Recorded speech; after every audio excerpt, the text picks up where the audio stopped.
चलिए दोस्तों, आइए कुछ क्वेश्चंस करते हैं based on various forms of the representation of the complex number.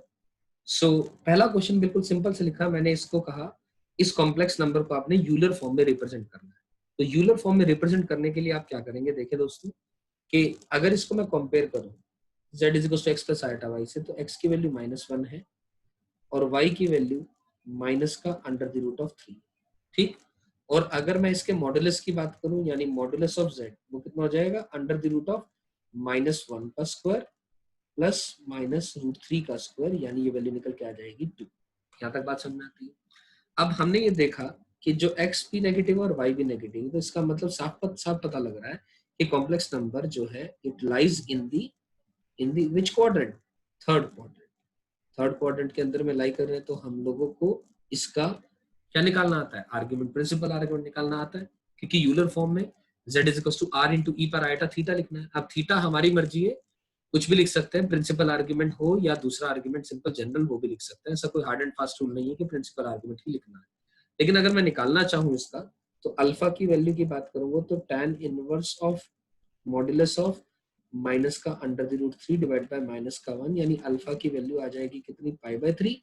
और थर्ड क्वाड्रेंट में हम लोग हमेशा क्लॉकवाइज मूवमेंट करते हैं, एज अ रिजल्ट यहाँ पर एंगल ऐसा जाता है, तो इसीलिए वैल्यू जो आर्ग्यूमेंट की हो जाती है, यानी आर्ग्यूमेंट ऑफ z जो है प्रिंसिपल की वैल्यू अगर बात करूं माइनस ऑफ पाई माइनस का अल्फा, तो एज अ रिजल्ट यहाँ पर मैं थीटा की बात करना चाहूँ दोस्तों, तो ये क्या बन जाएगी बात, माइनस ऑफ पाई माइनस का π/3, यानी कि वैल्यू क्या आ जाएगी, माइनस का 2π/3 आ जाएगी। मेरी बात समझ में आ रही है? यानी कहने का मतलब जो आर्ग्यूमेंट है, आर्ग्यूमेंट ऑफ z जो है वो क्या आ गई वैल्यू, माइनस का 2π डिवाइडेड बाय 3 आ गई। क्लियर है बात यहाँ तक? तो आर्ग्यूमेंट हमने निकाल लिया, एज अ रिजल्ट जो z है उसे यूलर फॉर्म में लिखेंगे, तो z is equal to 2 into e power iota theta. अब थीटा कौन आ गया, माइनस का 2π/3। तो एज अ रिजल्ट ये इस क्वेश्चन का आंसर होगा। आई एम श्योर ये बात समझ में आई सभी को। पहला क्वेश्चन बिल्कुल आसान था, बिल्कुल क्लियरली समझ में आ गया होगा। ठीक है दोस्तों, चलिए late us move ahead with two the question number 2। तो क्वेश्चन नंबर 2 है हमारे पास, बिल्कुल सिंपल सा क्वेश्चन मैं लिख रहा हूं फिर से। क्वेश्चन नंबर 2 हमने प्रूव करना है, prove that z is equal to iota की पार आयोटा इज प्योरली रियल। जहां पर गिवन है जो आयोटा है अंडर द रूट ऑफ -1 के इक्वल। I am again saying z is equal to iota की पार आयोटा प्योरली रियल है, अपने को ये बात प्रूव करनी है। तो एक चीज पता है मुझे, क्या, जो ई पर आयोटा थीटा होता है वो cos theta plus iota sine theta होता है, राइट। और अगर मैं थीटा की वैल्यू π/2 पुट कर दूंगा यहाँ पर, तो बेसिकली ई पार आयोटा π/2 जो है cos π/2 0 plus iota sine π/2 iota into 1 हो जाएगा, यानी वो वैल्यू आयोटा लिखी है।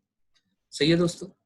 तो इसका मतलब अगर मैं इस नीचे वाले आयोटा को z is equal to e power iota π/2 लिख दूं और ऊपर भी आयोटा लिख दूं, यानी ई पावर आयोटा स्क्वायर π/2, यानी ई पावर माइनस का π/2, तो दोस्तों साफ साफ पता लग रहा है this is purely real. Yes और no? It is a purely real number, it is a purely real number.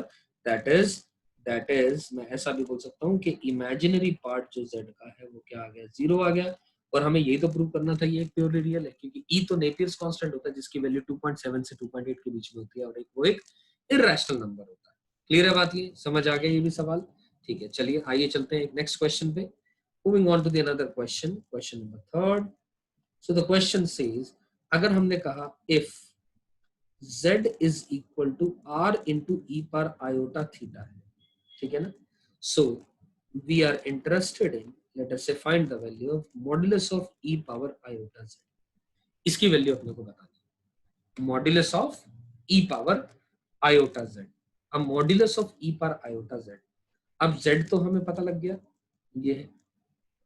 अब z की वैल्यू मैं लिख सकता हूं, अगर मैं इसका सॉल्यूशन लिखना चाहूं क्या आंसर, तो z क्या है, z is r times of cos theta plus iota sine theta, इसमें तो कोई कंफ्यूजन नहीं है।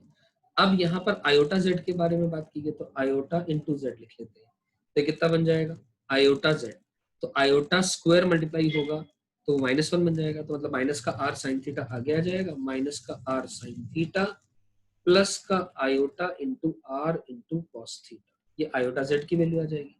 अब अगर मैं ई पावर आयोटा जेड का मॉड्यूलस अपने को निकालना है तो ई पावर आयोटा जेड के बारे में बात करूं, तो ई पावर आयोटा जेड की बात करूं दोस्तों तो क्या बनेगी बात,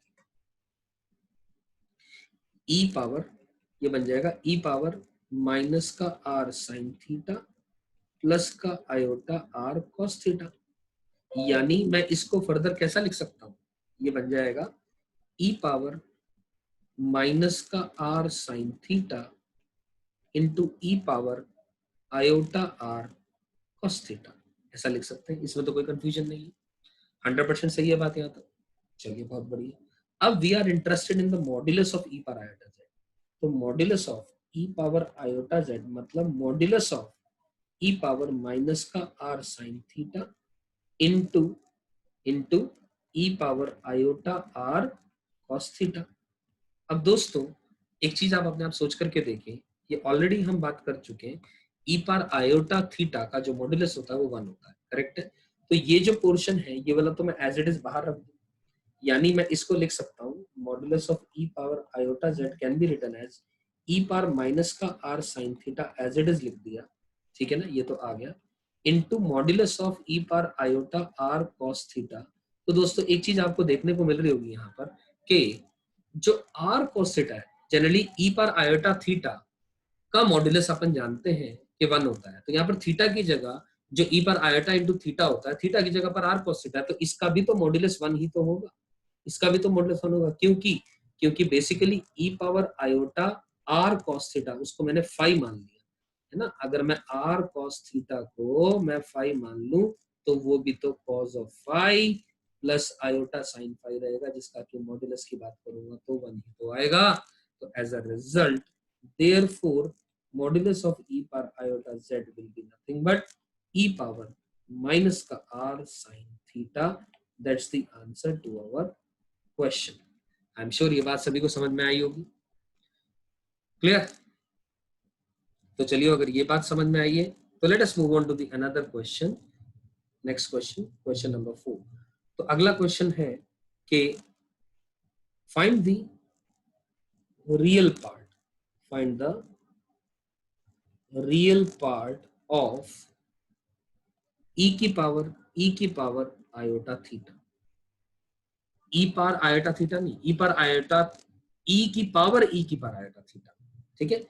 अब इसका सॉल्यूशन के लिए हम इतना जानते हैं, क्या जानते हैं हम लोग कि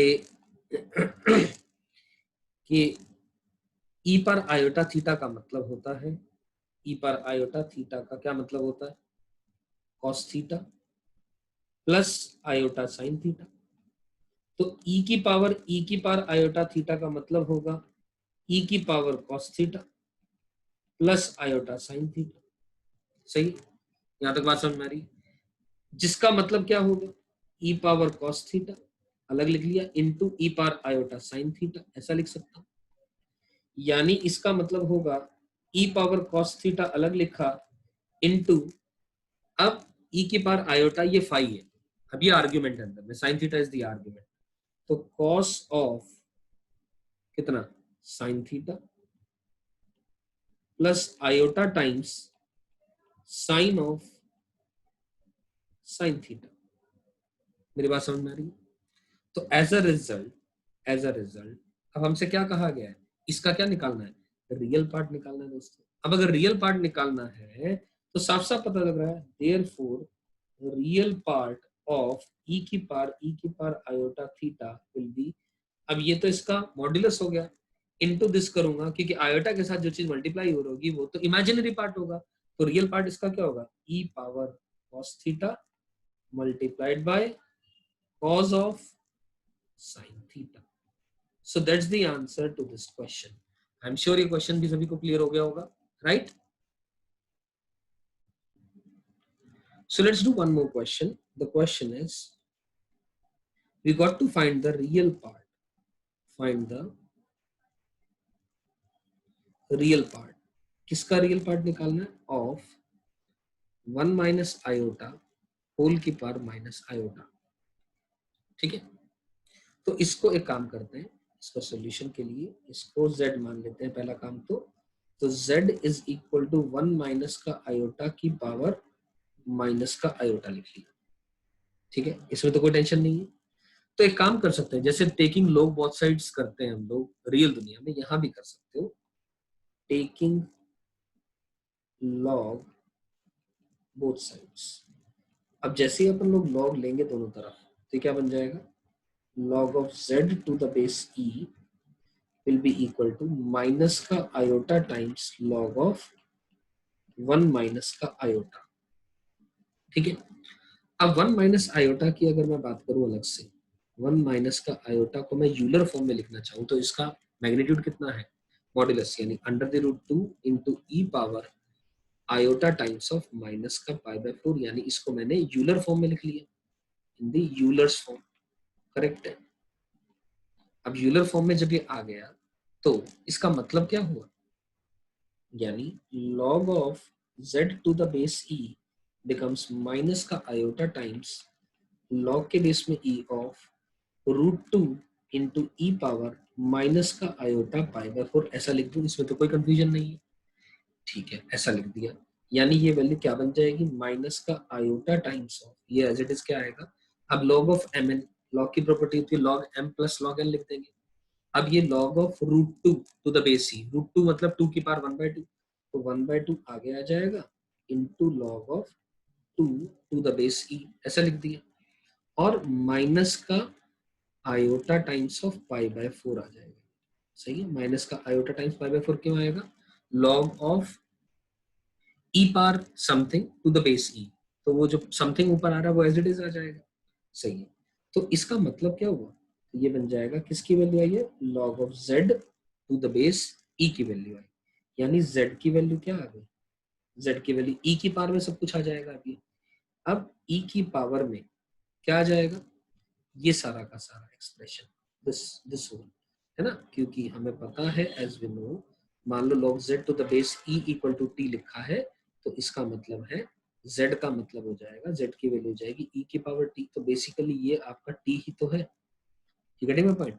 इसको आप जैसी वैल्यू सब्स्टिट्यूट करेंगे यहाँ पर, तो क्या बन जाएगा? e पावर t, तो t क्या आ जाएगा? अब ध्यान से देखें, अब ये आयोटा इससे भी मल्टीप्लाई होगा और इससे भी मल्टीप्लाई होगा, माइनस माइनस प्लस हो जाएगा और आयोटा का स्क्वायर -1 हो जाएगा, तो e पावर माइनस का पाई बाय 4 अलग लिख लेता हूं मैं, और e की power iota times of log of 2 to the base e divided by 2, ये एज इट इज आ जाएगा। इसमें तो कोई कंफ्यूजन नहीं है। अब क्वेश्चन ने क्या कहा हमसे कहा रियल पार्ट बताना है। क्या बताना है? रियल पार्ट बताना है। अब इसका रियल पार्ट अपना सोच करके देखिए क्या होगा। देखिए दोस्तों, इसकी तो कोई टेंशन नहीं है। अब इतने पोर्शन को मैं दोबारा देखूं दोस्तों, तो ये एक्चुअली क्या लिखा है? ई पर आयोटा फाई लिखा है, जहां पर मैं फाई किसको कह रहा हूँ? log 2 to the base e divided by 2 को, और इसकी वैल्यू हम जानते हैं क्या होती है? cos of phi plus iota sine phi. Correct, तो यानी z क्या बन जाएगा? z बनेगा e पावर माइनस का पाई बाय 4, तो एज इट इज आएगा into cos of phi plus का iota times sine of phi बनेगा। यानी मैं अगर पूछूं, क्वेश्चन में लिखा है, तो रियल पार्ट ऑफ z क्या हो जाएगा? हो जाएगा e पावर माइनस का पाई बाय 4, ये तो एज इट इज आएगा इनटू cos ऑफ फाई, क्योंकि अगला पोर्शन तो आयोटा से मल्टीप्लाई होगा, आयोटा के साथ जो मल्टीप्लाई होगा वो तो इमेजिनरी पार्ट होगा। यानी यानी क्या बन गया? ये बेसिकली बन गया कितना? ई पावर माइनस का pi divided by 4 as it is आ गया into cos of phi. What is phi? Phi is log of 2 to the base e divided by 2।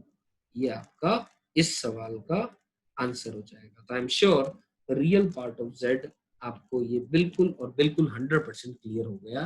तो बेसिक क्वेश्चन जितने मुझे इन सारी representation of the complex number के form के ऊपर कराने थे, I am done with that. I am sure ये पूरा का पूरा टॉपिक आपको अच्छे से क्लियर हो गया।